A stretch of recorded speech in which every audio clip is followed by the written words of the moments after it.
Hello, everybody. Welcome to the Nerdcast. I know you've been waiting. So have we. We're ready to pick a field, and that's what we're going to do. We're going to go through, pick the automatic bids, the top 16 seeds. Who's going to host? We're going to do this all. Pick the field of 64 over the next. I don't know. 90 minutes of heaven until we Whoa. get to the end of this. It may take that long because Yeah. there's so many good teams out there and there's so much left to do. And just keep in mind that what we're going to do is we're going to project how teams are going to finish. So maybe they're doing really great right now and they have a super RPI, but they may not stay that way. And we're going to try to put on our soothsayer hats and figure out how this is gonna finish. So I'm Mark Etheridge. I'm here with Aaron Fitt and Kendall Rogers, and we have been doing this for a long time, and we're gonna have a lot of fun tonight. So guys, what do you say we get started? Um, Yeah. Let's nerd out. Welcome to the Mark, Nerdcast, right? yeah, Mark, High I energy appreciate tonight. it. Well, Mark, I Yeah. appreciate your energy to start this thing. And I feel like your energy it causes Aaron here to do his Howard Dean impersonation to get us Yeah. started. There we go. We're good. No, we may proceed. Good deal. Good deal. So let's start with who's going to be the top overall seed. Um, My our buddy Joe Healy was in Fayetteville this weekend, and I think that's where I would like to start. Yep. That team looks like the best team in the best Mm-hmm. conference, Yep. and um, you know, I do think that the SEC is so difficult this year that they're not going to go through and win every weekend. They're going to lose at some point. They may lose two series, but they're going to win a whole lot of games. And I think they're Yep. the best team Yep. in the SEC, and most likely the best team overall. At least they've shown to be to this Right. point. And this is a case too where, again, we're not just as a refresher to what you said already, Mark. We're not just leaning on the metrics. Like if you want to just Right. look at the RPI and go, well, here's our top 64 based on RPI, you can do that. But that's not what we're here to do. Clemson's Yeah. number one right now in the RPI. Clemson, by the way, also number one in the new Diamond Sports rankings, the DSR. Yeah. Arkansas 3 in the DSR and 4 in the RPI. But Arkansas, I think has had the best season. I mean, well, it's close. I mean, you can make a case Clemson's had, as many high-end series wins as Arkansas. Yeah, You know, Duke, I mean, hmm South Carolina, Florida State. yeah, exactly. And isn't there a fourth one too, Kendall? I mean, it's Clemson. Well, they won the two games with South Carolina. Right, yeah. So Yeah, South I mentioned Carolina, that. Florida State, Duke, Yeah. and at Miami this past weekend. Oh yeah. That's right. Yeah, Miami. Which is another nice, quality series. win. So, Probably, I mean, probably the best 15 to 13 team at home in the country. yeah. Well, I mean, this was the first time in 3 years or Mhm. whatever they lost at home, or 15 weeks in a row they lost the Yeah. conference series at home. So that's impressive for Clemson. But I will say this, Arkansas, I agree with you. I think they're the best team. I think their pitching, for me, it's comparable to what we saw from Wake Forest last year. They're just kind of head and shoulders above everybody else. Mhm. And I agree that I think they're going to win the SEC, and that will carry the most weight because that league is such a heavy weight. And I think they're good enough to win that league comfortably. So I agree with you for projecting forward, even though maybe if the season ended today, you could make a very strong case for Clemson or Arkansas. I think Arkansas is the right choice right now. Yeah. Would agree. So And so Clemson let's number put in 2. Arkansas. Oop, that's not the right place. You got it, Aaron? Okay. No, I do not. Do you? I thought you were running Yeah, point on this. I can do it. Come on, Nerd Master General. Let's There we go. go. Rocking and rolling. Are So we Arkansas is in our top spot. If Yeah. those of you watching online, you can hopefully you can see our screen sharing and see Arkansas at the top. I don't We're going to think- try to do this and see how it goes. And those of you who are listening, on podcasts, use your imagination because Arkansas is listed at number 1 right now. So after that, I do think Clemson is where I'd want to go. Yep. But let's talk about the other contenders. I like Texas A&M. I think for me, those are the top 3 teams in some order: Arkansas, Clemson, South Carolina. I would go. Arkansas, Clemson, and A&M, and that's where I would, or A&M's opponent this weekend. That's where I would go. What do you guys think? Yeah, I think Clemson clear cut number 2 for me, Yeah. just based on what they've done and the top team in the league and number 1 in the RPI. Yeah. And then yeah, I mean I agree with you on A&M being up in this conversation. I mean I think you've got a handful of teams you could talk about. I mean certainly just looking at the RPI, you've got Florida State and North Carolina stuffed up there. Yep. And if you look at the conference standings, I mean UNC is 10-2 in the ACC. Combined with a number 3 RPI. I mean, really, they've lost 2 series, North Carolina this year, both tight series against ranked teams. East Carolina 2 out of 3, and well, I guess it was Miami was the other one, which is not a ranked team, but was it Miami? Yeah, 2 on the road at Miami. Always a tough place to play for them. But other than that, there's only 4 losses they have all year long. So I mean, they've been flawless. Otherwise, they just swept Wake Forest on the road. But there's not another high end series win. It's just Wake Forest. So I think body of work. I do think that their body of work is very impressive. But I like A&M's body of work more, and I also have a little more faith in A&M with staying power. Yeah, I would agree. Yeah, they're really good. Okay, so let's go A&M 3. And then, who do you want to see next? I mean, is it North Carolina, Florida State? Is there another SEC team? Is there someone else you want to evaluate here? Oregon State, maybe in that mix. Yeah, I would have been there with you until last weekend. Yeah, definitely. That hurt my opinion of them. I know it's one weekend and everybody can have it, but that did hurt. Yeah, certainly. Going on the road to USC at Irvine, and losing 2 games with the series finale was rained out, but blowing out the second game. Stubbed their toe. First hiccup Oregon State's had all year, but I still think they're clearly going to win the Pac-12. They're the team to beat in the West. They'd be a top 8 seed somewhere. I'm not so sure exactly where they fit. So, how do you break the tie between Florida State and North Carolina? How do you? I mean, Aaron, you're more the ACC guy. Yeah. I mean, I think right now body of works are pretty similar. I think North Carolina has a slightly better body of work. I would lean UNC. Yeah, the schedule is definitely more challenging. Yeah, but yeah. I mean, 10-2 in the ACC is pretty loud.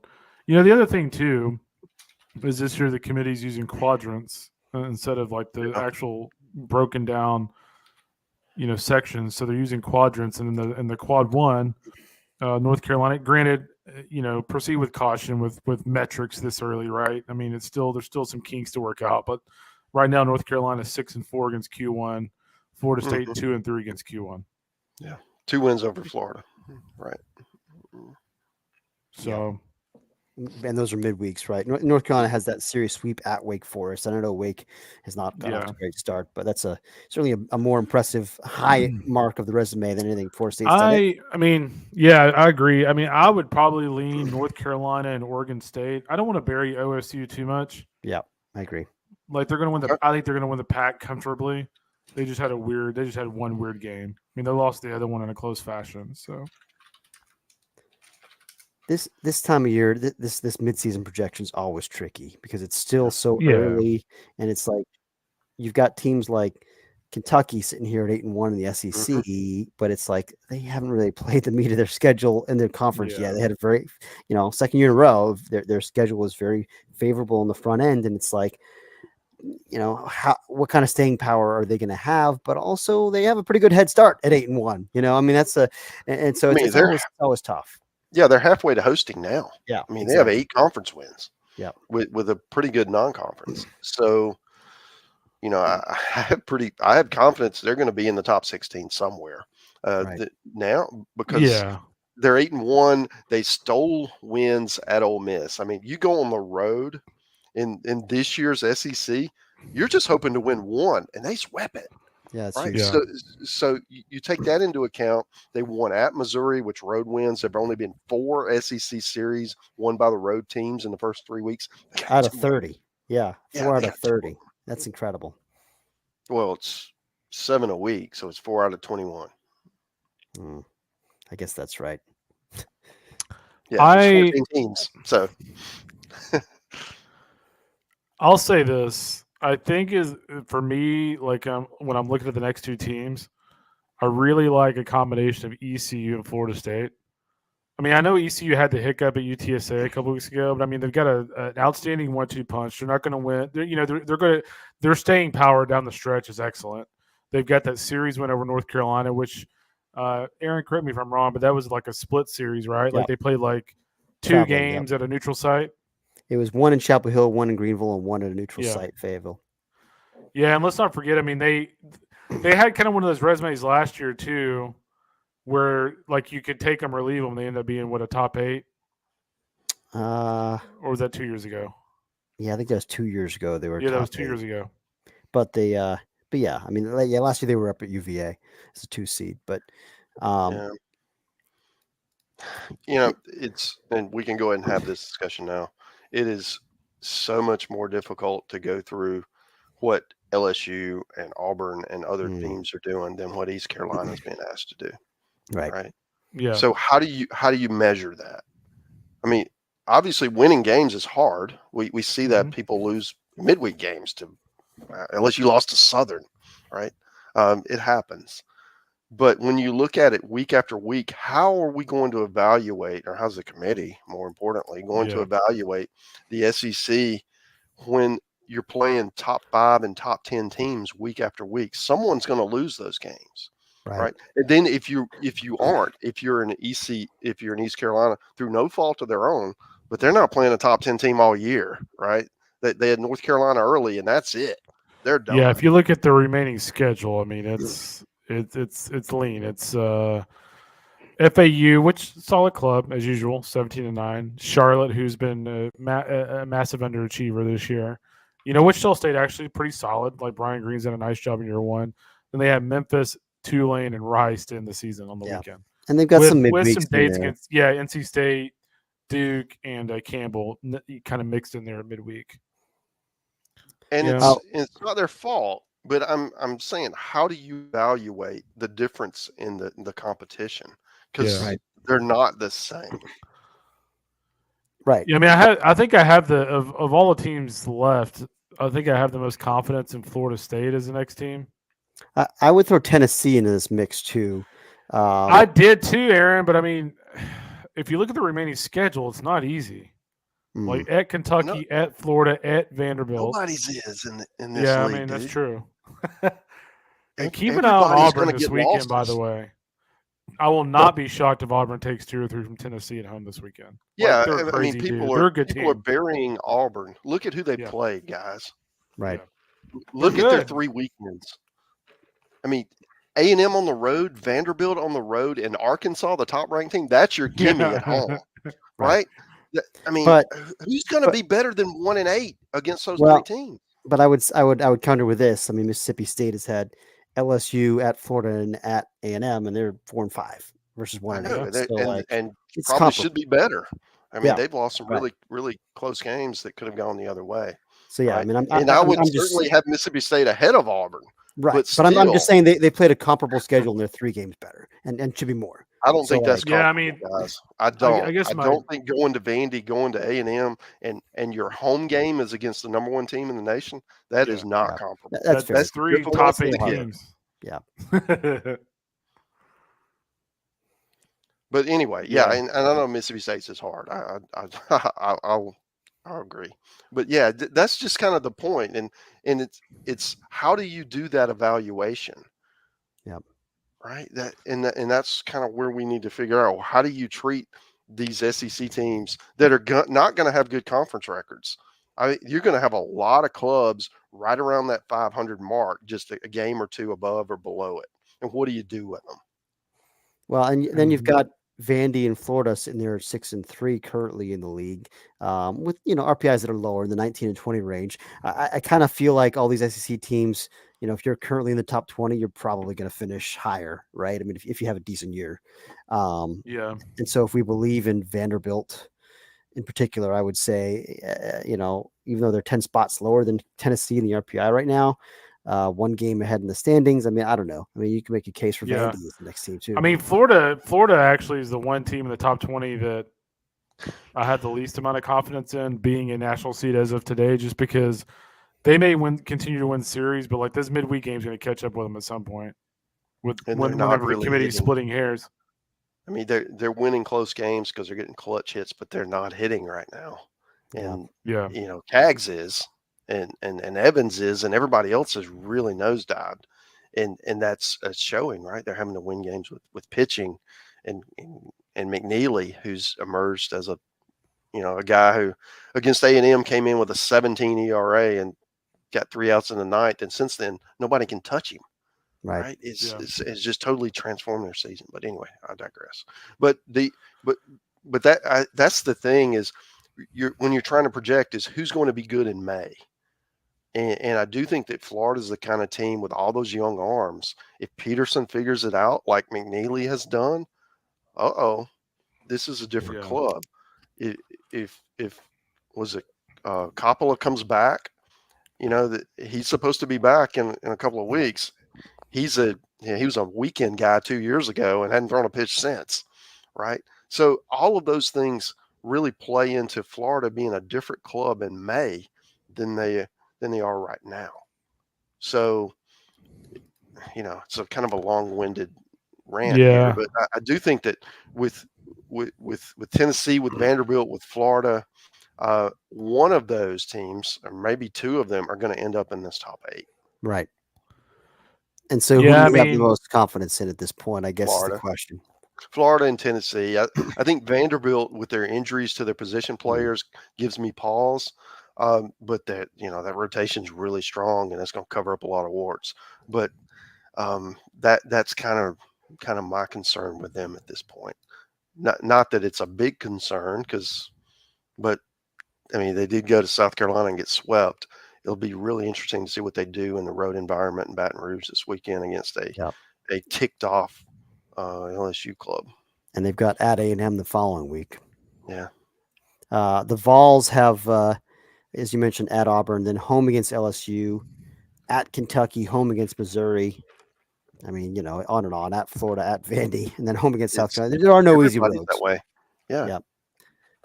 So I think we almost can throw out trying to look at the remaining schedule because there just are no easy roads. And so it's just a matter of, combining current position with who we believe in. But I still think it's a philosophical thing we need to agree on based on what we think the committee is going to do is, are you going to reward or evaluate differently these SEC teams with not so great conference records compared to teams in other leagues that aren't playing the same kind of schedule, who are going to have better records? Yeah, I think we see this. I think we see, look, I refer you back to your own historical spreadsheets. I mean, if you look at teams, every year there's like a 16 or 17 win, maybe 17 win SEC team that's seated right there neck and neck with or ahead of a team like East Carolina that maybe runs the table in its league. I mean, it's kind of like, it's just, just a balancing act. I mean, it depends to the degree to which those mid-major teams dominate their leagues and take advantage of their non-conference opportunities compared with how you do in a rugged, SEC. I think to a point you're right, but I do think this is the best.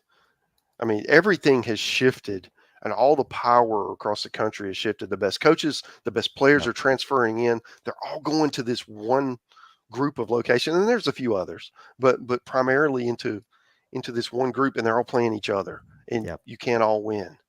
So how do you evaluate that compared to everyone else? Because they're not the same. It's kind of like when we had the year after COVID, and the Big Ten played no one outside their league. And how do you evaluate? Because they're not really doing the same thing. And I think that is going to be fascinating for me to understand, how the committee is going to view it. But, that's what we're doing. And we're trying to, mock what the committee is going to do. They're going to have this same conversation. I hope they do. Yeah. So I think before we really can do this justice, we need to understand how we're going to treat this.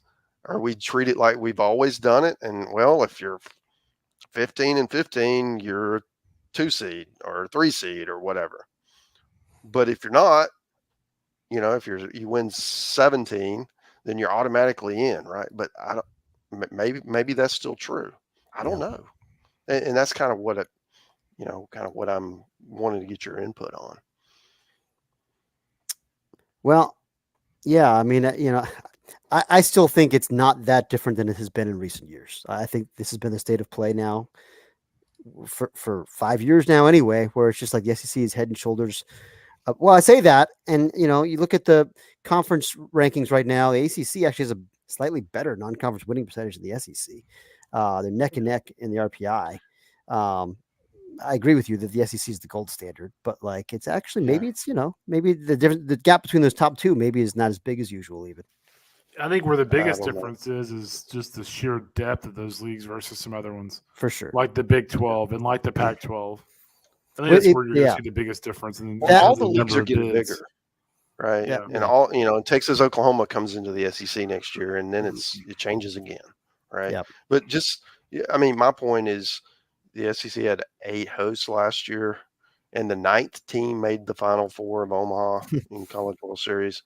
So it's it's a really deep league, and I guess I'm struggling with how to evaluate that, because granted I'm much closer to that because that's my beat, but it's also trying to understand how to be fair to everyone else, but understand that it's not the same. Yeah, and I think we can also just plain acknowledge that the Big 12 and the Pac-12 are really down this year relative to historical standards, and that does open the door for the SEC and to some degree the ACC as well to capitalize, and so that's going to, I think, play out in terms of hosts as well as bids. Mm-hmm. Okay, so I would say the next 2 teams here can be a combination of Florida State and Tennessee, whatever order you prefer. Yeah, there. I think so too. I think I lean. Well, I think I lean Vols and then Knowles. Yeah, same. Okay, I can do that. And that would so give since us, we're just talking to SEC, that's 4 of the top 8 so far. SEC. Yep, and 3 ACC. Yep. With Oregon State in there, and then maybe East Carolina. I like that. I think that's a good spot for the Pirates. Okay.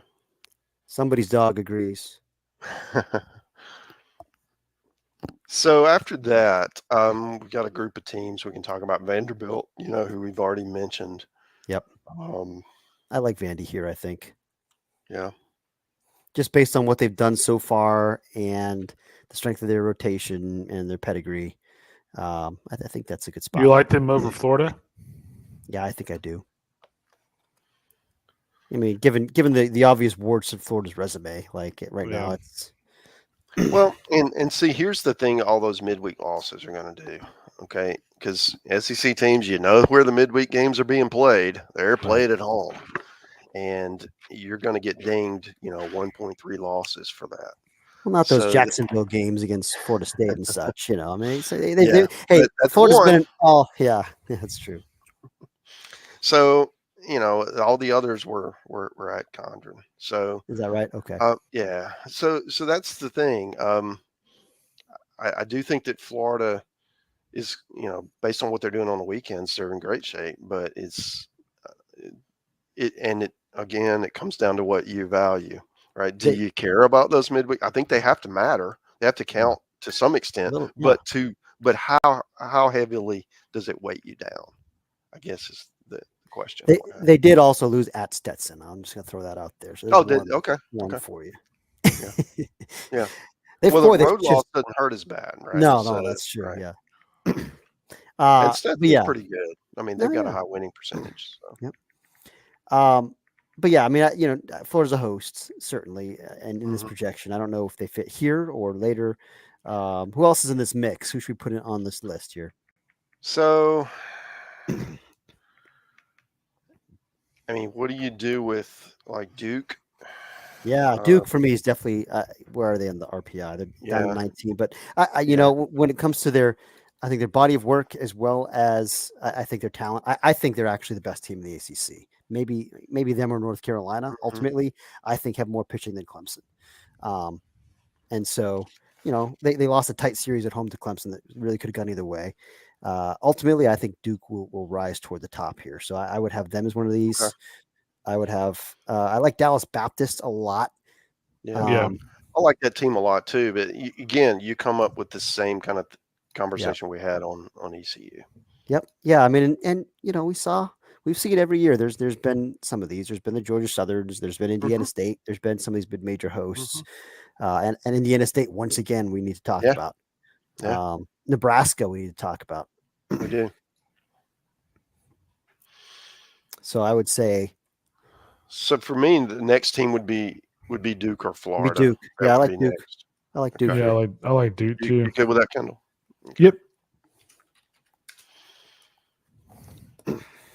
And then the next group would be Florida. Would be. I would say Nebraska in this mix. UC Irvine. Irvine, sure. We can talk about them. He says enthusiastically. They've got one game against the top 50. I mean, I know. Well, that changes this weekend against UCSB. Yeah. Well, at least until UCSB falls out of the top 50. Yeah. Right. That is the dilemma there. But yeah, I mean, I think they need to be talked about, especially given the lack of other candidates in the West. So, I mean, I'll just write some candidates down here for us to consider, and you can move them appropriately. Yeah, I mean, so here's the only thing I don't really like about Irvine, what they've done. I think they're a really good team. The problem is, as you look at their schedule, one of the things the committee's talked about in recent years, well, in at least the last 2 years, is schedule intent. And when you look at their schedule, they played Columbia twice and Fresno, which Columbia, they've done a really nice job. But I'm probably not scheduling if I'm a Big West team, I'm probably not scheduling 2 games against them on the weekend. And they have a 3-game series against North Dakota State. Right. So, I mean, as I look at their schedule, what is the schedule intent outside of the Dodger Stadium Classic, which they can't help that UCLA stinks. Yeah. And Michigan kind of stinks. Yeah. I don't know. Aaron, Alabama would be another team I would add. Thank you. Yes. Yeah. So here's the list that I've written down for our audio-only listeners here. Irvine, this is in no particular order. Irvine, Nebraska, Indiana State, DBU, Florida, Virginia, South Carolina, UCF, Georgia, Alabama. Kentucky, maybe? Kentucky. Yeah. Come on, guys. I thought they might be the next team. Yeah, Kentucky probably needs to be the next team. Put some respect on the name. Quit sleeping on them. Just based on being 8-1 in the league and stuff in the RPI. I think the next team. I'm good with Kentucky, guys. Speaking of the quads, Kentucky is 6-0 against Q1, and they're 13-3 against Q1 and Q2, or against Q2. Yeah, I mean, you can make a case for them higher on this list if you want, guys. Crazy. I think 11's about right. Okay, I agree. And they could pick. Listen, Kentucky, prove us wrong. Prove we're too light on you. Go ahead. I mean, they got Alabama this weekend. Yeah. That's the best team they played. Yep. So I mean, Georgia. Georgia's tough to the RPI, but we have no idea how good. By the way, am I the only person who likes Duke higher on the pecking order than Vandy? I'm good with that. I mean, I think Duke's better. I kind of do too. I think Duke's really good, guys. Okay. Well, it's 2 of y'all. One of me. Sorry, I know. I mean, I know it's just totally who cares, but I just saw that and I was like, I think I like Duke's team better. Yeah. Okay, that's fair. So, of these next guys, I still think Florida. I'm a believer that they're going to be really good by the end of the year. I mean, I don't know if you guys have met their coach, but he's been to 9 College World Series, and he seems to figure things out. All? Yeah. Well, I mean, I had a Florida State fan reach out to me on Twitter today and say Florida hasn't proven anything. So, yeah. It's like, man, if Florida hasn't proven anything, nobody has. Yeah, well, of course, now if you're further past success, then it's just like, oh, you're ranked. You're giving them a pass based on it's not even this season, It's historical precedent. With all their problems they've had, yeah. What have they done this year? They won a series from Texas A&M. They won a series at the defending national champions LSU, and they just took from what was a really hot Mississippi State team. Yeah. That might ought to be on this list too. I think by the end of the year they might be. Good point. I really like their team too. So So yeah, I mean they're getting it done on the weekends. And at Miami again, that's not Yeah, enough. absolutely, absolutely. It's just the midweek stuff is killing them. Yep. I mean that's why they are not on this list yet. Yeah, But and they should be, and I'm tempted to just go ahead and type it in. By the way, Mississippi State is 54 in the RPI. Yeah, I they're think, losing midweeks. I mean Yeah. that's a killer. Yeah, they dropped 10 spots today from that Central Arkansas loss. I mean, it's a reminder that it's just so fluid still. Yeah, it's early. Out of curiosity, I'm curious if the DSR shows us how much that particular loss hurt them. Probably won't. It won't show yet. I don't think. Oh, okay, yeah, You might try, but I don't think it will show that yet. you're right. Anyway, yeah, I mean, I think putting Florida next kind of accurately reflects the fact that those three SEC East teams are all kind of who knows, right? And it's just like you have three of them in a row. I think that's appropriate. Yeah. Okay. I would say like it seems like Is wash, Virginia rinse, next? repeat. Virginia, like Yeah. or DBU. Yeah, I think you can start talking about some of these, these mid-major teams. You've got UCF stuffed in the RPI. That's the top team in the Big 12 right now in our rankings. They're 6-6 in the league, but Yeah, that's what I was going to say. The league. that's granted. Oklahoma's winning the league, and we certainly aren't putting him there. yeah. Putting So I there will after say the Lamar this. fiasco. I will say this for UCF. If you look at the remaining schedule, I think they're going to finish pretty strong. They get one of the better teams in the league, even though they didn't play like it over the weekend. Kansas State at home. They're at West Virginia, which WV will have Weatherholt back. So that'll be tough. But after that, they get Cincinnati at home. They're at Houston, who's not very good. They have Texas at home, and they finish at Baylor. Yeah. So, I mean, they should finish pretty good. Yeah. I mean, it feels aggressive here. No, I wouldn't put them here. Yeah. But I'm know, saying, but- like, the Big 12 is going to get a top 16 if they have a team in the top 10 of the RPI. Yeah. And it's a matter Yeah, of yeah. If the RPI is there and the conference record is there, yeah, it's a no-brainer. right. It's just a question of do we believe that they have staying power is the question. Absolutely. The question would be is like if it's not them, who is it out of the Big 12? Because the Big 12 is not going to get shut out. They can get shut out. You got to earn this shit. I mean, it's not just okay. Well, I mean, the Pac-12 is not going to get but one. Yep. Who hosted out of the Big 12 2 years ago? Funny, you should ask. So I'm trying to remember without looking at the 21. sheet. So you had Texas, you had TCU, you had Texas Tech. Yeah. That's it. Yeah. And then 22, you had maybe that's the year you're thinking about. You had Texas and you had Texas. That's it. Yeah. Yeah, that was it. Because TCU won the league, but had like a 30-something RPI. Yeah, you're right. That's They right. were Okay, that's 36. the lead. That's the year I was thinking of. Okay, so they did at least have a team. Okay, Yeah. I was trying to remember if they actually had a top 16 that year. And it was a top 16 RPI as well. Yeah. Gosh, it's Yeah, I mean, I wouldn't have them 13, but I would certainly have them probably like around 16, 15, 16. But I mean, I think I have the most confidence here at DBU and Virginia in no particular order. I'll kind of defer That to Aaron feels on right just to because me. that's his wheelhouse. But like, DBU is going to win a lot of games in that league. Yeah. Yeah, I like DBU next, and I'm fine with Virginia after that. Yeah, I feel like just Virginia is not worth betting against at this stage. And I think I'd be okay with so how many SEC teams we have currently? We've got 4 in the top 8 plus 1, 2, 3, we got 7. 5, 6. Did I miss one? 1, 2, 3, 4, 5, 6. Oh, okay, got it. So 3 in the top 8. Yeah. So yeah, I mean they could certainly get a 7th. We've got They had UCF. 8 last year. Yeah. Right, exactly. UCF, we've got Nebraska, and where Nebraska is right now, 10 in the RPI thereabouts. Yeah. With a they're 20-5 overall. I mean, if they win the Big Ten, it's a long way away. They're only 3 games into it. Right. But if they win the Big Ten, yeah, I mean, I think they would fit. I agree. Honestly, you could convince me to leave out even Virginia as the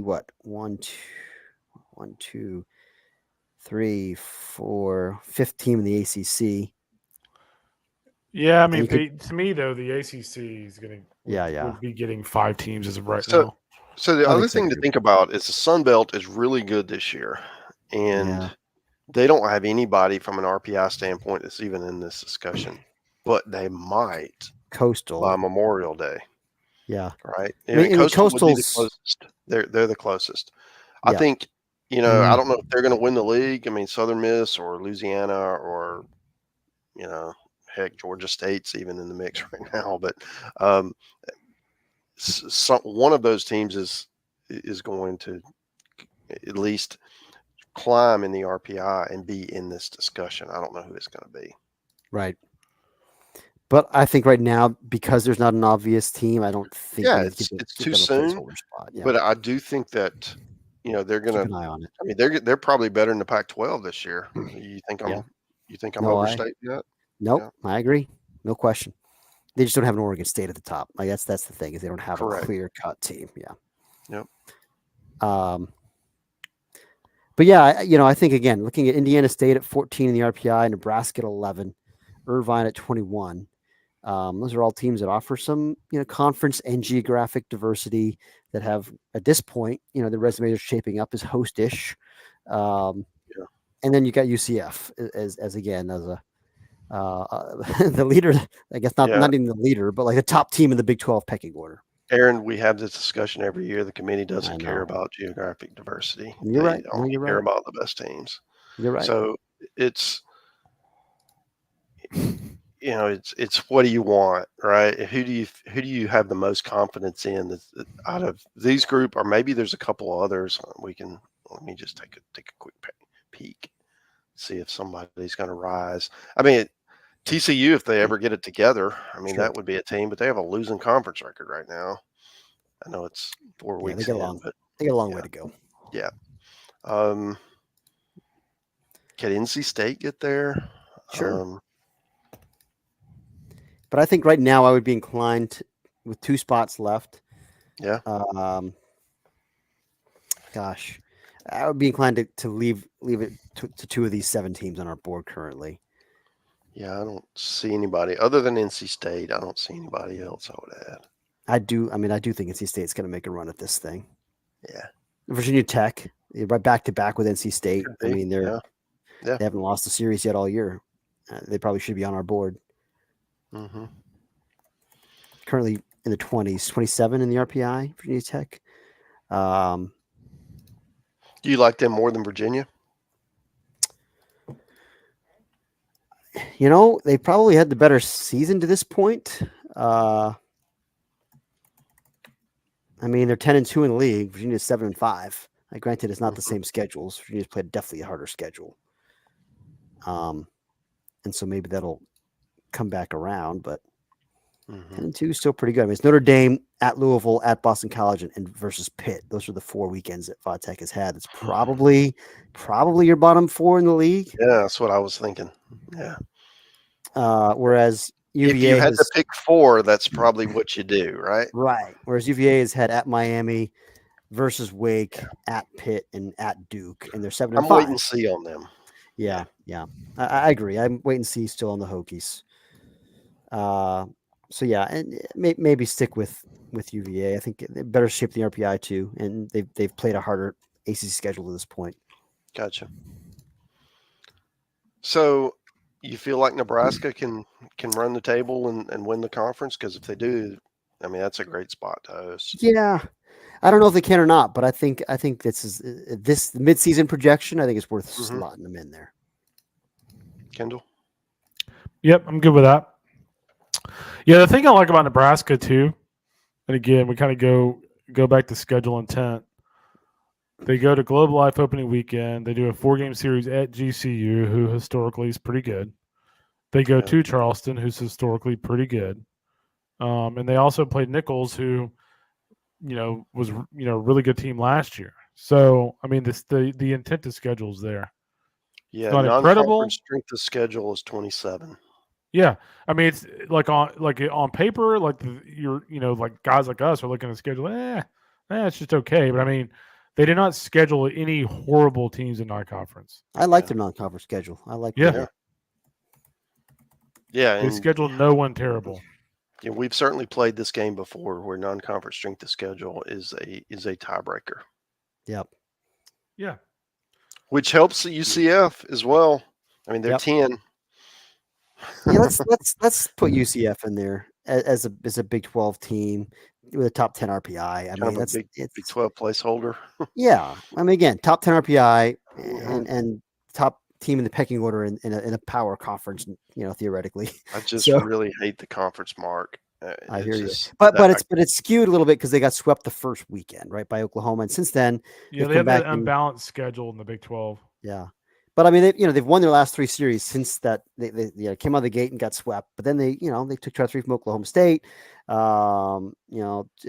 Three good weekends in a row at Kansas, I believe, and then it was this past weekend was another pretty Yeah. good series. Texas win. Tech. Texas Tech, yeah. So I mean, like And they've they won get 3 Kansas quality. State at home this weekend. Yeah, Yeah. they won So 3 they're quality digging series. out of the hole. Right, Yeah. that's my point. Yeah, and they got some nice midweek wins too, so as he talked about. So Yeah, and looking at the other teams here, I mean, Georgia obviously looks solid offensively, but like how will they do the rest of the year? Alabama, I was just looking at their schedule while you guys were talking about something else. When you look at their remaining schedule, I don't like their chances really. At Kentucky, they're catching Kentucky at a bad time. I think Kentucky's got a lot of confidence, and they go Arkansas, A&M back-to-back weekends. Granted, it's a T-town, but if you can get one of those series, you might be lucky. And then they have at Auburn, at Mississippi State, and then LSU.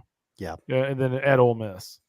I like Alabama's team quite a bit, but I mean, I like a lot of teams in the SEC. Yeah, that's a tough finish. Yeah. Okay. So you guys are thinking UCF for this last spot? I think so. I mean, in South Carolina's the other team to talk about. They're 5-4 currently, same conference record as Tennessee. They're 1 spot behind Tennessee in the RPI. Do we just have more, just less faith in South Carolina, which I think is a reasonable Yeah, answer. I have less faith. And I mean, here's Yep. the thing: their next 3 weekends, A&M at Florida, Arkansas. Let's see if their records around there in 3 weeks. Right. No, I agree with you. Yeah, that's really tough. I mean, Okay. and they've already played Ole Miss, which is shaping up as probably one of the bottom tier teams in the league, and they lost 2 out of 3 there. Yeah. So that's maybe an opportunity missed for them early on. Yeah, Ole Miss lost to Memphis tonight too. Yeah, Ole Miss. 9-4. Ole It's Miss is just sliding. They will not be making the postseason. I'm not it's looking really 100% ready. I'm not 100% ready to write them off, but boy, it's not looking great. I mean, the thought I had is they went into Sunday facing a sweep at home to Kentucky and got run ruled 15-1. Gave Without up an 5 error. in the first. That's a bad. Yeah, season. after committing 9 in the first 2 days. Yeah, and they had no errors and still lost 15-1. Gosh, that's like I was just hoping. I was They hoping for committed their 6 sake when I Saturday. saw that score that I went and looked at the box score. And they, it's just bad news Bears. No, it wasn't bad news Bears. They just got their butt whooped. Jeez. I don't understand it. They're 'Cause still that moving team is people not around the that road. bad, but Yeah, they're playing it. When you're still moving people around the rotation like they are and moving people into different roles on week 7, week 8, you're in trouble. I mean, I just thought heading into the year, it all came down to, Quinn, Saunier, and Rivas. I thought that was the key of the whole season. Rivas got hurt. 2 of them are hurt. Yeah, and now Quinn's hurt, and Saunier's out of the rotation, and it's like I just thought they needed those 3 guys to have good years for them to have the year they wanted to have, and it just hasn't happened. No question. Yeah. Unfortunately. Okay, so UCF for the 16th spot. Is that what y'all are thinking? Yeah, let's do it. Yeah. Let's do it. I would say this, though, just for the sake of the projections, the team I have a lot of confidence in right now, I'd keep a really close eye on is Oklahoma State. They're pitching at a really high level right now. They're playing well. They got Nolan Schubert back. They took the series from West Virginia. They took a series from TCU after the UCF series loss. They have Oklahoma and Cincinnati at home the next 2 weekends. Oklahoma or OSU is one of those teams I think in the next maybe in the next projection that we could be looking as a potential flip pick here with UCF. I like your style. I mean, especially in a year where we're struggling to find teams that have pitching. You're right. Yeah. They do seem to have pitching. Brian Holiday's been a dude for him. It's really been a key guy. But Yeah. that's a good call, Kendall. We'll keep an eye on him. And the other team I would say too, and I don't know, I don't think we had them on the list, and maybe we should talk about them real quick. Is Virginia Tech? We did. Yeah. Oh, We- okay. You blacked out during that section, I guess. But yeah, we talked about them. It just feels like just a rehash for you, Kendall. It feels like just a little wait and see still. Yeah, for sure. Because the 4 ACC series they played have been probably the bottom 4 teams in the league. Right. Yeah. But they're 10-2 in the ACC. RPI is a little low. It's 27. They haven't lost a series yet, though. I think we'll find out a lot more about them. Yeah, now for and sure. Our next Right. chat. Yeah. Okay. Um, So that part was two? the top 16. So Arkansas, Clemson, Texas A&M, North Carolina, Oregon State, Tennessee, Florida State, East Carolina. That's your top 8. Then 9 through 16, Duke, Vanderbilt, Kentucky, Florida, Dallas Baptist, Virginia, Nebraska, and UCF. Those would be Right. hosting regionals. And stay tuned, and now we'll find out who's going to play in those regionals. So if you want, we'll start with the American East and go from there. All right, let's do that. Well, we're back to being the Bryant Athletic Conference. Yeah, they're back in. It's a different conference, but they're still doing the Bryant thing. Yeah. Sorry, if you want to take the lead on this, while I send Yeah, a note Bryant. here Let's go about with Duke. Bryant. Bryant sitting at 5-1, Albany at 3-2. The Great Danes. So I'd go with Bryant here. Okay. So I'm going to hop over here, and I'm going to assume they're going to be a 4, but we'll see. Nice Yep. bounce back for Bryant because they haven't been in recent years. Bryantish. Yeah, they haven't been Bryantish, indeed. That's well said. Okay.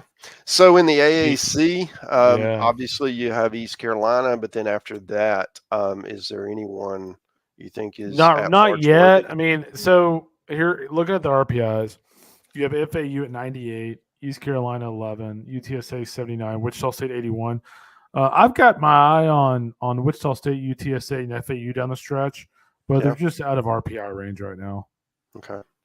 Like, I mean, it's 81, 79, 98. Like, there's zero shot. Yeah. A lot of work to do. So right now it's looking like a 1-bid league.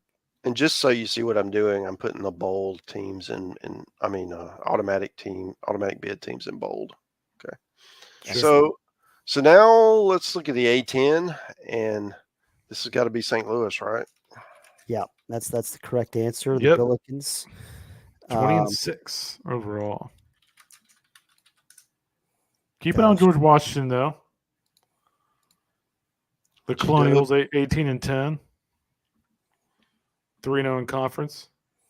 Our man Shotgun Spratling is going to see St. Louis this weekend, hoping to write about them. He's also going to get eyes on my Northeastern Huskies, trying to get some of those top teams, some of those mid-major leagues. So we'll have some reports on those teams coming up this week. Okay. By the way, that's the George Washington Revolutionaries. I forgot about that. Come on, Kendall. Know your beats. Because Colonials and Revolutionaries are completely different. So. Well, yes, indeed. So in the ACC, I'm putting Clemson as our top team here. Yep. Okay, so we also have Duke. We also have, let's just go ahead and take these out that aren't host.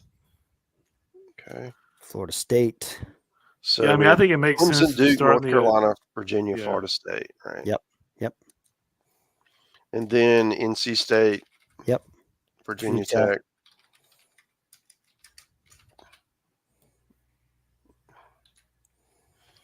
Okay, and then you could talk about Miami here. Miami. Yep. Wake Forest. Yeah, definitely Wake. I would still have Wake in 23 RPI. Mm-hmm. Yeah. 40. I mean, you gotta assume. I still believe they're going to have some kind of a run in them. Right. Yeah. And that's BC. I mean, 5-7 in the league currently with 35 RPI. I mean, you can make a case they're ahead of Miami in the pecking order. Yeah. Yeah. How do you feel about Louisville? 115 RPI. Like, no, not great, Bob. Not great. And let's just real quick. Let's mention Notre Dame too. People are going to wonder, like, hey, they have a 26 RPI, but they're 2-10 in the league. They're 0-9 against Q1. Like that RPI is inflated. Like no one's going to wonder. Yeah. Well, I mean, trust me, someone will wonder. Yeah. 2-10. Next. You're the smart person who's not on Twitter anymore. That's right. Yeah, worked out pretty well for me. Let me tell you, for my sanity.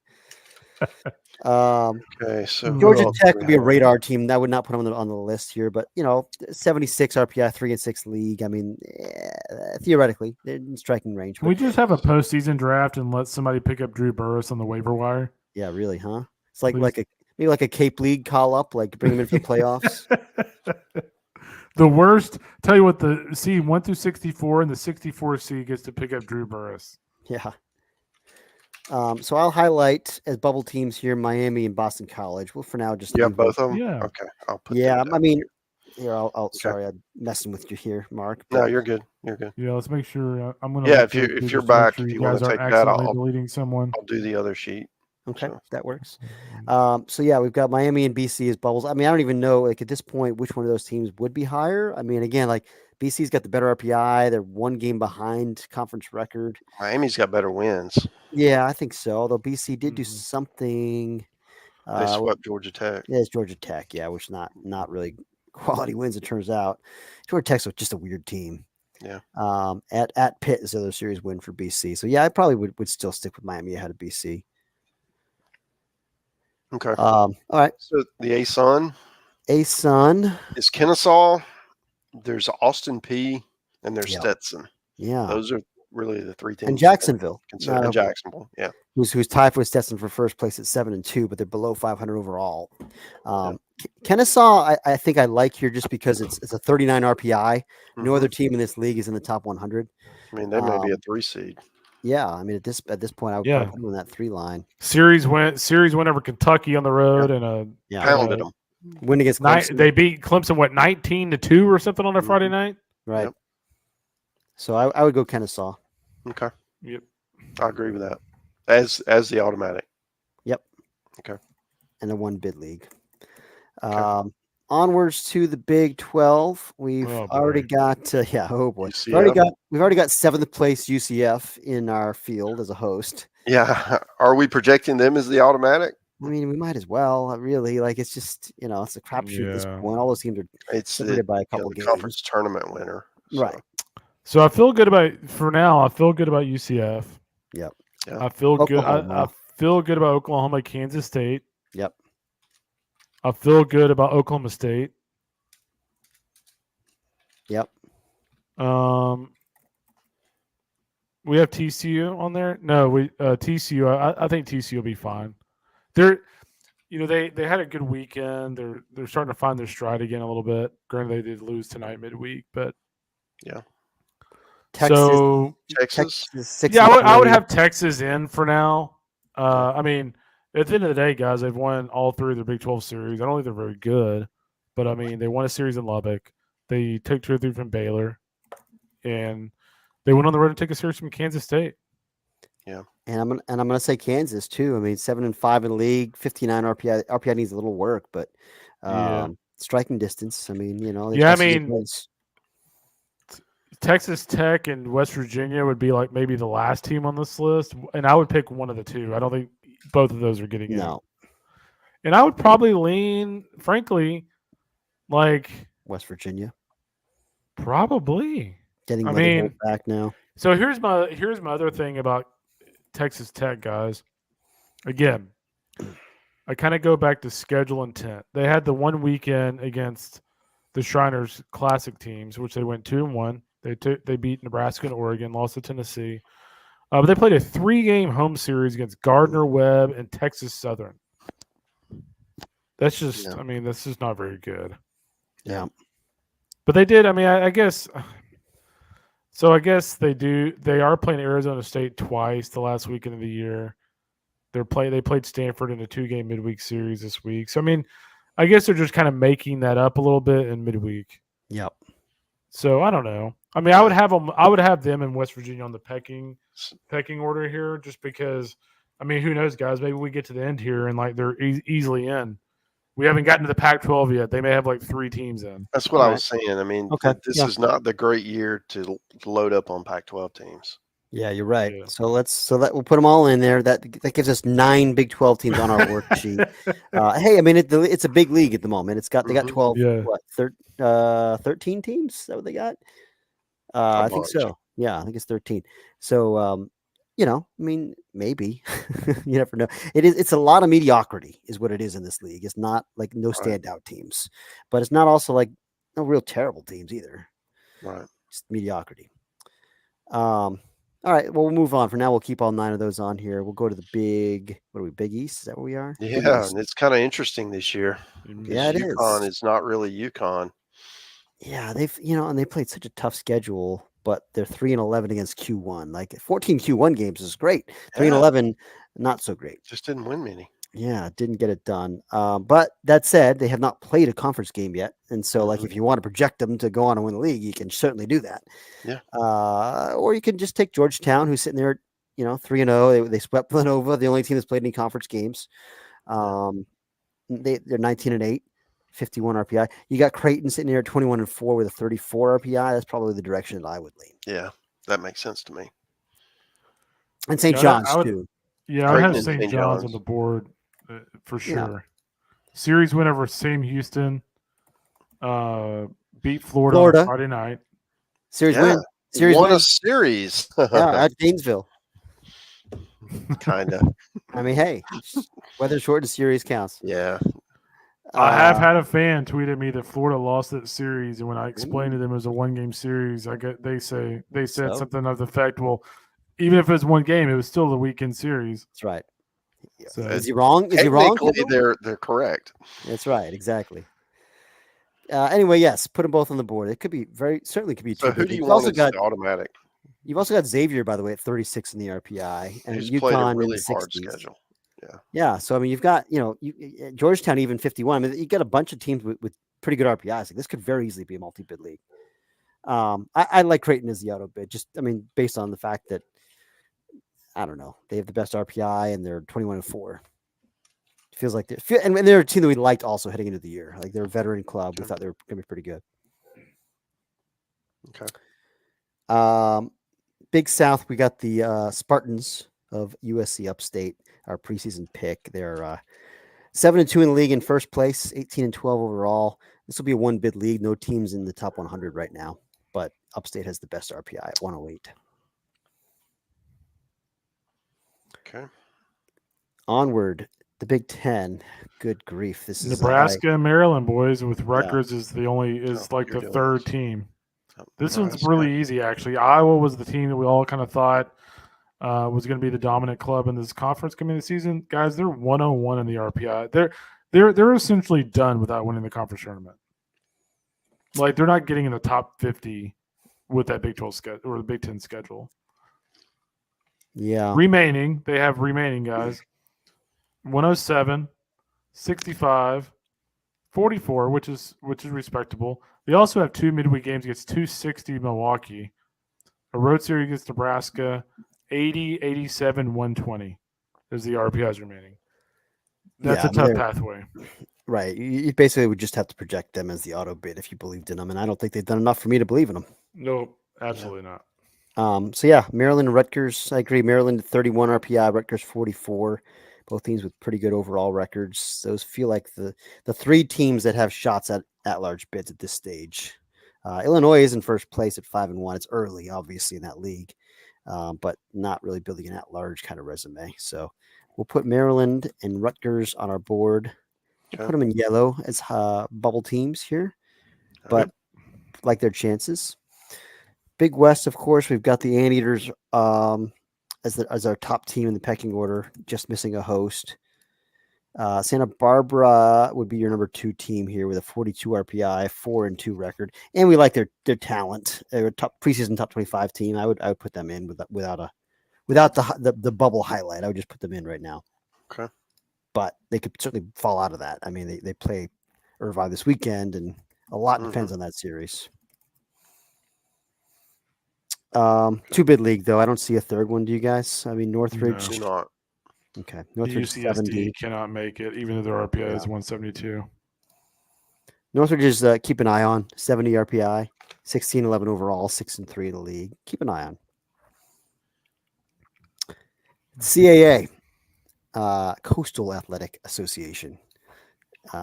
We had Northeastern preseason top 25 team boys sitting here at 5-1 with a 43 RPI. They've got the best at-large resume, and they're the team that I still believe in the most. I would project them as my auto bid. Yep. Okay. But Wilmington is another team that Yeah, I'd have Campbell in the mix too. And Campbell too, right? oh, for sure. Wilmington 6-0 in the league, 18-11 overall, 66 RPI, and then Campbell 20-8 overall with a 54 RPI. We thought heading into the year maybe this could be a 3-bid league. I feel like it's probably not going to be, but I do feel like those same 3 teams we liked in the preseason are all in the mix at the halfway point. So they got a shot. Okay. But they probably needed a few more teams to have better years in order to have a realistic shot at 3 bids. I think you needed multiple teams beyond those top 3 in the top 100 to really have a shot at it. Yeah. Anyway, for now we'll put them both on the sheet here. So Northeastern, Wilmington, and Campbell. On to CUSA. Yeah, man. 1-bid league. Jeez. Liberty 160 RPI. La Tech 71 RPI, 23-8 overall. I mean, you could put them on the list, but they're too they're far not down getting right in. now. Yeah, Too far down right now. Might as well just leave them off. Yeah. But yeah, that's the next team. They're in that keep an eye on bucket with the likes of Cal State, Northridge. Wow, how about the Horizon? Northern Kentucky. Yeah, how about 9-0. 4 games ahead of Wright State. Yeah, you if you don't fear the Norse, you better recognize, is what I'm saying. They swept. Change that name, people. Then again, they're 9-0, have come against Oakland, Milwaukee, and Youngstown. Youngstown's 3-23. Milwaukee's 4-20. Oakland's 10-16. So they haven't faced. This league still goes through Wright State. I just want to get that. Wright State, by the way, lost to 2 out of 3 to Oakland this past weekend and lost 19-1 in the first game. This league goes through Northern Kentucky, like I was saying. Put some respect on the Norse name. You want to make that change, boys? As the great grandson of a Norseman. Attaboy. Make that change. Northern Kentucky is in. I love it. Where's my buzzer when I need it? No respect. No respect for the Raiders. You guys, I'll put this on the board right now. Wright State's still going to find a way. They just, until I see otherwise. It's kind of like Oral Roberts that we'll get to shortly. Yeah. But if you want to make the change, you want to crown their ass, you can crown them. So the Ivy. Yeah. Columbia or Penn. Yeah, I like Columbia. There's no team in this league with a winning overall record. How about that? But Columbia is 5-1 in the league play, so we'll go with the Bears. Okay, make that. Here we go, baby. Hell, I've been waiting on this all season. All right, what have you been waiting for, Mark? The Mac. There we go. It's like walking into a warm hug. Guys, we got a tie. Dang, St. Peter's has 7 wins already. I was going to ask if you've been paying attention to the Peacocks because it's really the story of college baseball this year. 7-22. The Peacocks' whole purpose is to be paid attention to. I mean, it's true. You got to go with Niagara. 18-7 overall, 6-0 in conference. Hashtag strut your stuff though, Peacocks. Well done. Yeah, the Purple Aces, boy, they're tied with the defending champ Rider Bronx, 6-0 in the league. Fairfield Siena also undefeated in league play at 3-0. But yeah, the Aces at 18-7 overall. I mean, that's the choice right now, I think. Okay. But again, I mean, Rider has defer to the Mac Daddy here. That's me. We'll go with Niagara. On to the Mid-American Conference. Your Falcons, Bowling Green, 9-0 in that league. As we all expected. Yeah, they're doing amazing. A program that was disbanded and then resuscitated, and here they are, 9-0 in the league. It's pretty. I am sad to see my Chippewas at 4-8 and 7-20 overall. Yeah. And Ball State randomly 8th place. Kent State in 5th place. They played a lot of league games for a cold weather conference. You already got teams with 12 league games. Like, that's crazy. Yeah. How? Yeah, like Are they the big. playing 4-game weekend? Four-game weekends? I Maybe. don't think so. I don't No. think so. No. Hashtag grit Wow. factories. Yeah, just like the Big Ten is just starting conference play, and these guys are already 12 games in. Some of them. Bowling Green is your answer here. Yeah, man. Kyle Halleck, the former Kent State pitcher, doing a really nice job there. Good work. Missouri Valley, despite having Indiana One State bid. still in the hosting mix, I think that's it. It's just the Sycamores. Yeah. Yep. Murray State having a nice year though. 78 overall, RPI wise, 18-10 record. Having a pretty good season. They And are. SIU having a good season, 19-10 as well. All right. Onward to the Mountain West. Fresno State boys 9-3 Wow. in league play, 19-8 overall. They're the choice. Yeah, Winter Dogs, baby. You've got Nevada, you've got Air Force at 7-4. There's nobody here that's going to get in that large bid. So, but I think right now Fresno looks like the AQ. Okay. Northeast Conference. Your Sacred Heart is 10-2. Your Sacred Heart. I guess that's the choice. I mean, again, they're the only team in the league with a winning record overall, I believe. 13. Yeah, let's go with that. So, and they have 3 teams with RPIs in the 300s. Yeah, that's not real good. Coppin State, Norfolk State, and UMass all down there outside the top 3. There's only 305 teams, 3-4. Yeah, not great. We thought the Big West had an anchor at the bottom. Yeah. I don't like Sacred Heart's at-large chances. This is my point here. OVC? Yeah. Speaking of really crappy RPIs, I'll go with SEMO though. Yeah. Wow. First place at 5-1. They're 14-15 overall. You got Tennessee Tech there at 4-2, just a game back, so that's 16-12 overall record. Your best RPI team, guys, is Little Rock, who is our preseason favorite. Mm-hmm. I think I still lean that direction. I think I still believe in that team a lot. They're only a game back in the standings. They have the best RPI. Oh, well, I guess Moorhead actually is the best RPI, 122. Little Rock's 128. what do you think, Kendall? I'm good with Little Rock. Yeah. I like that. All right, Pac-12. And the Pac-12. Here we go.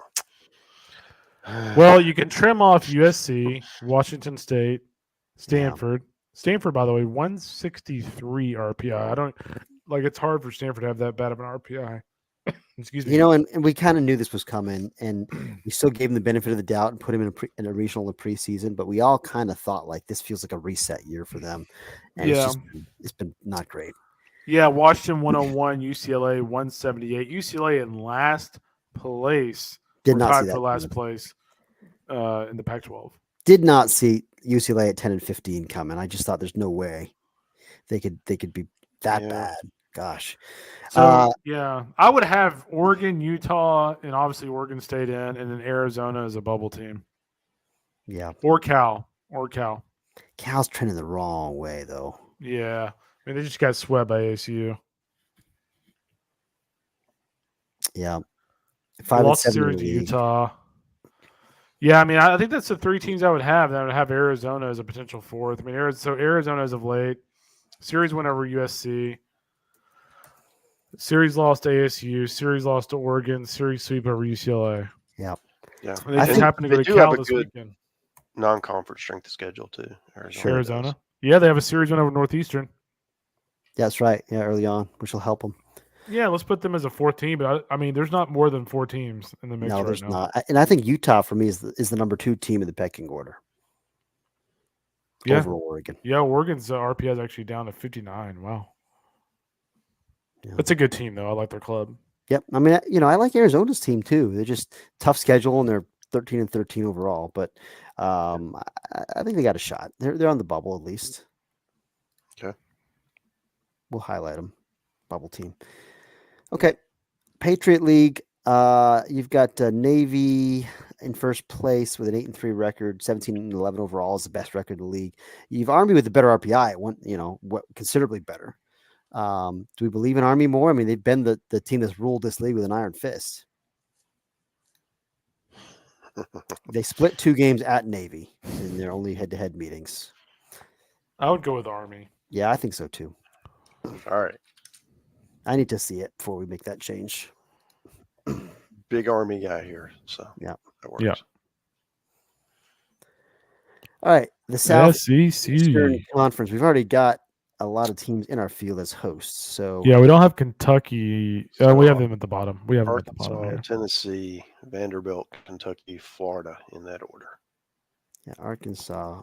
Let me put this in the right order. So say it again, Mark. Arkansas, Texas A&M, yeah, Tennessee, Vanderbilt, Kentucky, Florida. Okay. And then teams that would be in Alabama, South Carolina, Georgia. Yep. Mississippi State. LSU. Do you have South Carolina? Yes. Okay. Mississippi State. Oh, yeah. LSU. Yep. Certainly still believe in them. And then that's what, 11 teams? That's 5 to go with the 6 hosts. So that's 11. Everybody except Auburn, Ole Miss, and Missouri. Ole Miss, Missouri, yeah. And certainly, if the season ended today, LSU might not be in, but the season doesn't end today. Right. Yeah. They're 2-7 in the league. They got to start digging out right now, but there's time. Yeah, I mean, again, there'd be a lot of teams 2-7 against their last 3 weeks. Oh, for sure. I will say this, and maybe 11 teams is the answer, but I just have a weird feeling about Auburn down the stretch here. They've got Tennessee and Kentucky at home the next 2 weekends. Yeah, I could very well see them winning both of those series. The opportunity is there. I don't know if I'm with you though. I just don't think they're 1-8, and I just think Tennessee's better. I think Tennessee comes in and wins that series, and then you're looking at maybe 2-10, and it's even more daunting. Yeah, the thing about Auburn is, that offense is legit. It is. Right? They're going to score on anybody. They're just not pitching at all. They're not getting deep in games, and then the bullpen's not bailing them out. Yep. So it's an uphill battle. Everybody's offense is legit. Yeah, I mean, they're pitching is separate. Yeah, well, they're more legit than others in this league. So the thing is, well, what happens if you don't have to play top 5 teams? Okay, maybe your pitching's a little bit better. So that would be the thought. If you're an Auburn fan, you're hoping, okay, well, the schedule eventually lets up a little bit. So I'm not playing, at A&M and at Vandy in Arkansas, right? Right. Yeah, I'll say this. I would have Auburn out probably for now. But, I mean, when we have our next projections in 2 weeks, so they take that Tennessee series, I think I'm feeling pretty good about them getting back in the mix. Yeah, Butch is a wizard. He's going to find a way, man. They're going to be right in the thick of things at the end. They may fall short because there's a lot of teams ahead of them. Yeah. They've got a big hole to crawl out of, but they're going to win some games that you don't expect them to win. No, I agree. I agree with that. I think I'm not ruling them out, but I just think right now, I think they need to prove it more. At 1-8, it's just you can't put them in right now. Yeah. How would Northeastern do against the 3 teams they played last week? Northeastern. How would Utah do against the 3 teams they played? I'm just telling you. I love you pulling out the Northeastern. Nice. Listen, yeah, that was probably bad. I shouldn't have done that. No, that's absolutely no. I'm glad you did because Northeastern, that Stony Brook team that went into Baton Rouge and won a super, they had more drafted players than LSU. They had more talent than LSU. And for one weekend, I absolutely agree with you. But you got to do it week after week, and it's a whole different ball. No, you're right. For sure. But I'm just telling you, Northeastern is legit. You'll see. You'll see in June, Marcus. We'll bookmark this conversation. Let's Where do are it, we, guys. Where were we? The 50 mark? Send them to Gainesville. All right. I like that. Gosh, I'm going all in on Northeastern. This is aggressive. All right, SoCon. Have some CAGs, Northeastern. We got 11 SEC bids, which would be a record, but let's go to the SoCon. Yeah. So right. we've got Samford at the top with Wofford. This is a one bid league. Yeah, I agree with Samford here. Yeah, that was our preseason pick. I like that. Onto the Southland. Lamar. Yeah, Yeah. correct I will be answer. writing about them tomorrow, but Lamar guys swept Oklahoma over the weekend. Top 50 RPI. You're not getting as an at large from the Southland with a 50 RPI, but 23-5 overall. Yeah, they might end up at 3. We'll see. All right, we've got the SWAC. One bid league, of course, at the moment. Oh boy. Yeah, that was a hard one for me. I went with Yeah. Bethune, but I mean, there's really Yeah. no wrong answer. I like Bethune. I mean, they're only team in the league with a winning record overall. You could take the Rattlers if you want. You could take Jackson State, take Grambling, but Southern. I mean, there's I think Bethune Cookman sounds like the right choice. Yeah. Okay. So this one's interesting to Summit because Oral Roberts, has had their thumb on this thing forever, and they are scuffling. How about coming off an Omaha appearance and being Yeah. 2-7 in last place in the in the Summit League? What the heck? Yeah, exactly. With a 294 RPI. Like what the heck? I don't understand that at all. Flummoxed by that. But yeah, at this point, I mean, 10-19 overall too. I mean, is St. Thomas eligible? I don't know. No, I don't believe so. Gosh, I mean, no, they just moved it. They just moved it to D1 this year, so there's no way they're eligible. Yeah, I agree. ORU got lost 2 out of 3 this past weekend at Omaha. They lost series at home against North Dakota State. They were swept by South Dakota State. Those are the first 3 weekends. Lost the series at home against the Riverhawks of UMass Lowell boys. Yeah, we got to go somewhere else this week. I mean, yeah, North Dakota State. Make them win a game, I guess. Yeah, win a series. Let's go North Dakota State. Okay. Tough scene there. Mm-hmm. North Dakota State is 4-2 in the league, by the way, 7-16 overall. But that's our choice. So good stuff. On to the Sun Belt. We've got our Cajuns here. Is probably I'm thinking they're 8-1. They're in first place with a 47 RPI. I mean, are we good with those guys right now as our projected AQ? Yeah, I mean they're playing the best right now. They're on what is it 10-game winning streak? I mean it's 12. hefty. Up to 12. 12. Okay, it's hefty. Yeah. Coastal, I would still have they're number 22 now in the RPI. Yeah, I'd have them in. Southern Miss, indeed. Yeah. I think it's a 3-bid league right now. Yeah, I think so. I mean, you've got other teams on the radar here with Georgia State at 7-2 in the league with a 52 RPI. Mm-hmm. You got App State on the radar, 67 RPI, 5-4. You've got Old Dominion, 63 RPI there. Georgia Southern, 58. James Madison down there, 32, but just 3-6 in the league. I mean, you got a bunch of teams with RPIs in the 60s or better, and that bodes well. Yeah, that bodes well for this league's chances to get like 4. But right now, I think 3 feels like the answer. Troy needs to make a run, though. They might be in trouble at 112 in the RPI. Yeah, they're in very much like must-win mode on the weekend. Yeah, that's thought they would be better this year than they've been. Me too. They've had chances. They've scheduled well and just hadn't taken advantage. Onward to the West Coast Conference. How about the Pilots? Yeah, Mike Rudy's Pilots. How about that? 17-8, 42 RPI. Yep. They have played one conference series and swept it against Santa Clara on the road, which I think Santa Clara might have been our preseason pick to win this league. Won it last year. How about Portland, by the way, doing a road series to Creighton and somehow getting Maryland to come to Portland? Yeah, that's cool. San Diego also with an RPI in the 40s, 45, 16-10 overall, 4-2 in the league. Yeah, so that's Portland. and San Diego. Your Broncos of Santa Clara down there at 3-3 in league with an 85 RPI, so not quite at large right now, but And don't rule out St. Mary's. sure. When I went to Florida, they played St. Mary's, and Kevin O'Sullivan couldn't say enough nice things about how good St. Mary's was. An older team, physical team. Yep.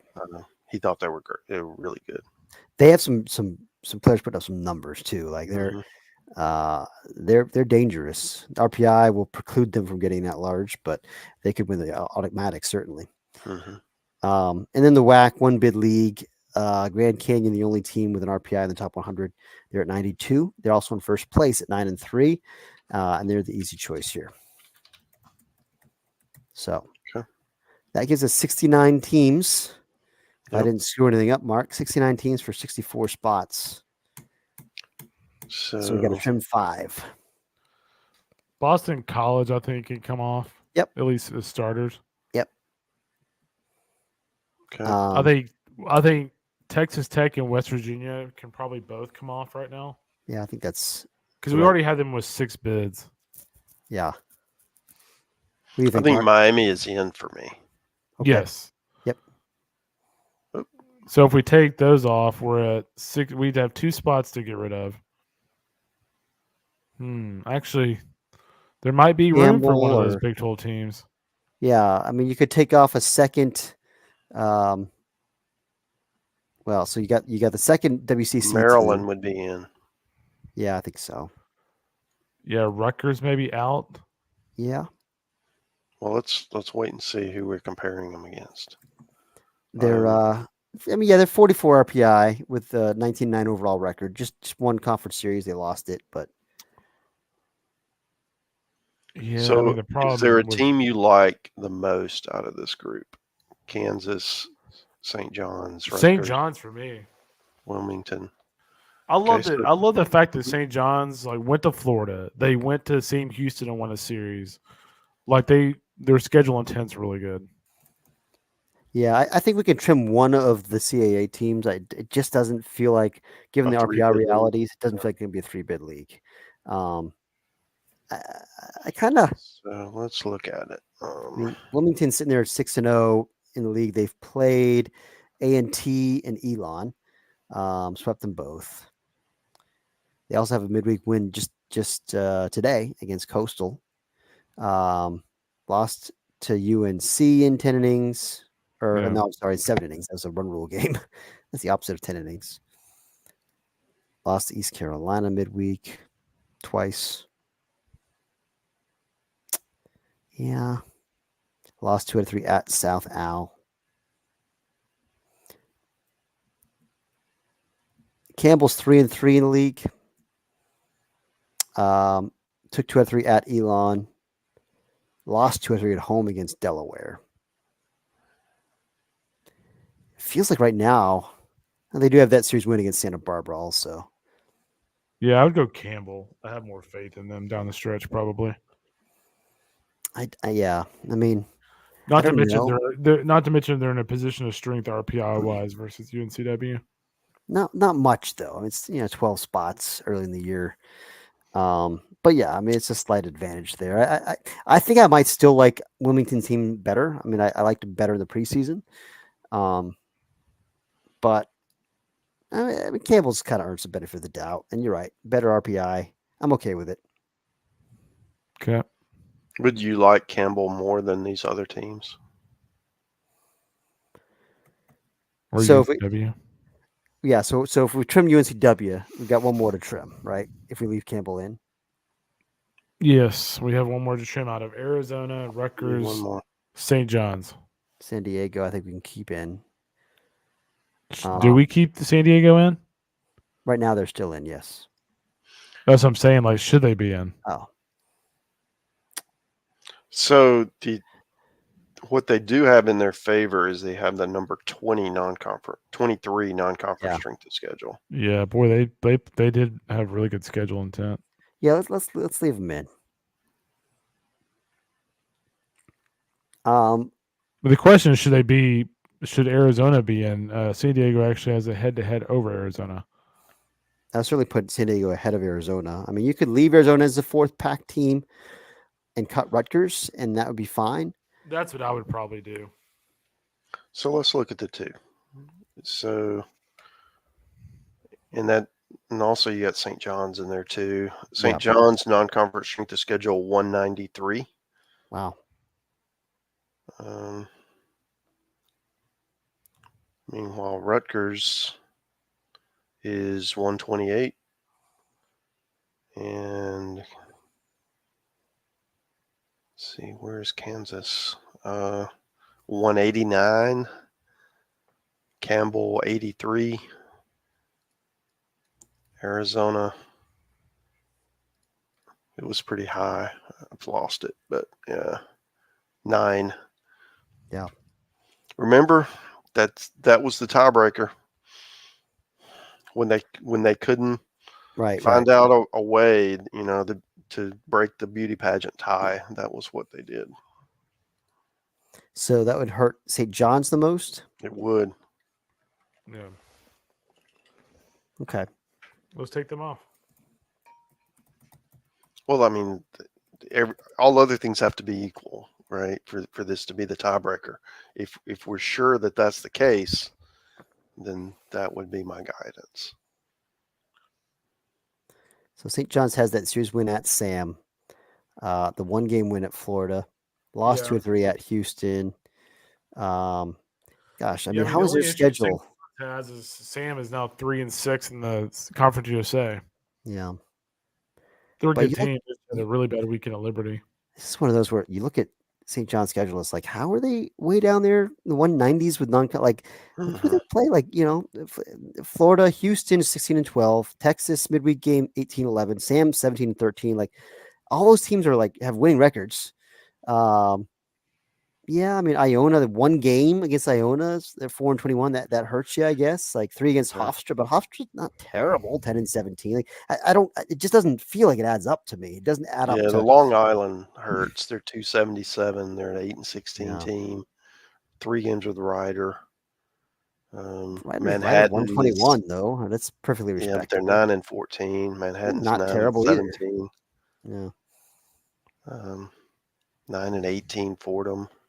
Yeah, those 3 games. 7-18 Villanova. That's a 1 game. And that's a lot of losses. They hadn't even played Villanova yet, so that doesn't factor in. That's true. Yeah. But yeah, anyway, it feels to me like a better schedule than the metrics say. But nonetheless, the metrics say what they say, and I'm, as usual, I'm flailing at windmills here. Okay. So are we thinking of these? So this is our last 4: Rutgers, Kansas, Campbell, and Arizona. In what order? So we're cutting St. John's. That's our decision there. I mean, that's who I would cut. Okay. Tell me why not. 64. Right. Yep. So our last 4 then are Rutgers, Arizona, Kansas, Campbell. Rutgers, Arizona. You got San Diego in that mix. You got Miami in that mix. But that's fine. Yeah. And then the next 4 would be St. John's. St. John's would be the first out. Yeah. And then you have Boston College, Texas Tech, West Virginia, and Wilmington. Right. So we need to cut one of those from the next 4 out. How many ACCs do we have right now? Come back here and see. 9. 9 ACC, 11 Big 12, 11 SEC. Yeah, so I would have BC on this list. Yeah. Yeah, St. John's, Boston College, Texas Tech. Wilmington. You got Texas Tech ahead of West Virginia. It's a push for me. Okay. Well, either one ahead of Wilmington? Probably. Both of them or one of them? Probably both of them, honestly. Okay. All right. So I would keep Wilmington ahead of I mean, Texas, I don't know. RPIs are comparable. I mean, I know Wilmington plays in a lesser league, but they are 6-0 in their league. Texas Tech's 5-7. Not a great non-conference strength of schedule. I don't know. Whatever. I mean, we have a top 16 that's one game ahead of Texas Tech. Yeah, you're right. Ain't that the truth? Gosh, midseason projections for the birds. Why are we even doing this? Well, it's a good exercise. I mean, It is a good exercise. We did guess 90 minutes on this, and we're closing in on it. Yeah, we just hit it. Goodbye. Yeah. See ya. So you want to look at the seeds real quick while they're up there, and then we'll slot them. I made Louisiana my last two just as a conference champion of the Sun Belt.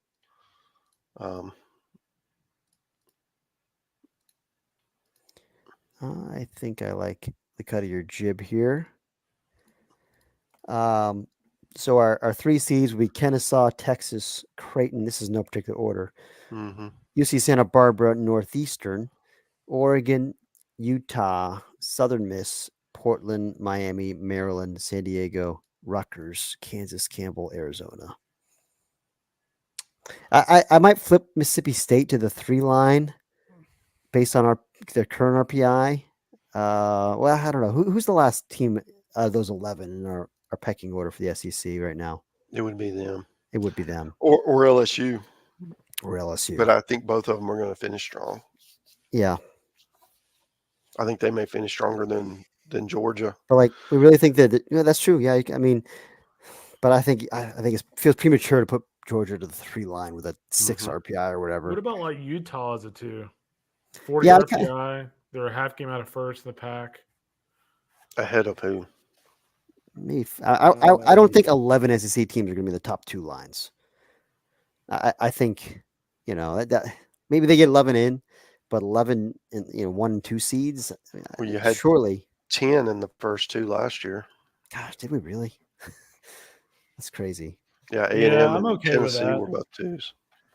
Well, here's the thing too. Like if Mississippi State and Utah are fighting for a 2 spot, I would be willing to bet money that Mississippi State would be the 2. Yeah. Well, I mean, I know I'm biased here, but if they played on a neutral field, I know who I'd pick. Yeah, Mississippi State's better. Utah? You busted me. Yep. known. Always knew you were a Ute. You're one of the original 2 Utes. Yeah, that's right. Okay. I mean, I'm okay with it. I mean, I do think again, like Mississippi State being currently 55 in the RPI, we are projecting, and we do all agree that we like their chances to make a run. Yep. Yeah, I've got them as a 2. I don't think it's particularly close. Sounds good. Stick with it. We're good. All right. Well, that's a wrap, guys. 93 minutes. Well done. Pretty good. It's almost like we're professionals. This was fun. It's always fun to kind of get back in the swing of things and pick a regional field. And I'll tell you what, I mean, this was it kind of shows what the committee is going to be going through this year as they're trying to take leagues that are really imbalanced and trying to make sense of it. Where does the strength and how do you judge teams that are in different conferences? I think that's probably my big takeaway is just trying to understand how to deal with that. Because that has changed over the course of, the last few years as things have kind of ebbed and flowed with expansion and teams moving around. But any final thoughts from you guys? Not really for me, Mark. I think we covered it all. I'm good. KR? Yeah, I mean, I guess the only thing for me, Mark, would be like, does anybody emerge out of the Pac-12 and Big 12 that we kind of like are just casting away at the moment, and rightfully so? Like, is there a team like a Cal that goes on a run? Is there a team in the Big 12 like a Texas Tech or a West Virginia that once they get J.J. Weatherholt back, they go on a run the second half of the season. So right now, those are the two leagues that are kind of interesting because like who the hell knows what's going to happen. Yeah, very unpredictable. Great. But it makes it a whole lot of fun to follow the rest of the year. So yeah, no we're doubt. all in. Well, with that, that concludes our Nerdcast. So we'll see you again in 2 weeks.